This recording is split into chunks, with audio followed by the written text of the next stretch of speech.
Our Wednesday hump day, but as we take a look and show you what's going on here, we're continuing to watch the tropics. Again, watching for potential for a tropical system to form way down here in the southwest Caribbean, expected to work its way to the northwest Caribbean, eventually the Gulf of Mexico as we head into the end of the week and into the weekend. Again, it could become a tropical depression over the next 24 hours or so. Hurricane hunters may investigate this later today. If not, they will be doing it over the next couple of days as the system works its way a little closer to the United States. Right now, it's Invest 90. Winds are at 30, moving northwest at 5, pressure fairly high at 1,007 millibars. But you can see again there is a pretty good circulation with the cloud cover here as it works its way toward Honduras and Nicaragua over the next couple of days here. You can see on Friday, and by Friday night we're looking at it right near the Cancun area according to the forecast models. But notice the spread anywhere from Cuba on into the Yucatan Peninsula, so not agreement at all with this system quite yet. Then it gets into the southern part of the Gulf and potentially here anywhere from really the New Orleans area all the way to Panama City, Florida by Sunday morning. This is at 7 o'clock in the morning for time purposes.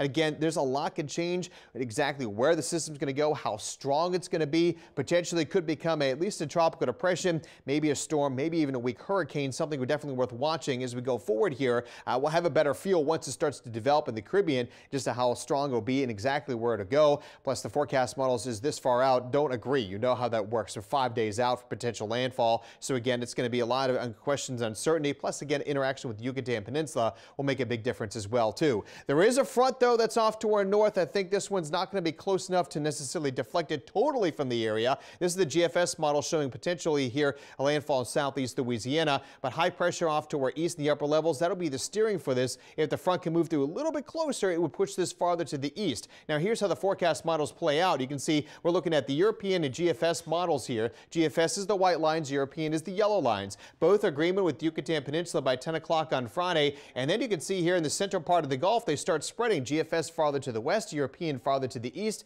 And again, GFS shows a landfall potentially in Louisiana, whereas the European shows it over toward Panama City, Apalachicola by 7 a.m. on Sunday. That's a big spread in real estate there, a big difference. And nonetheless, we'll keep an eye on that for you over the next couple of days.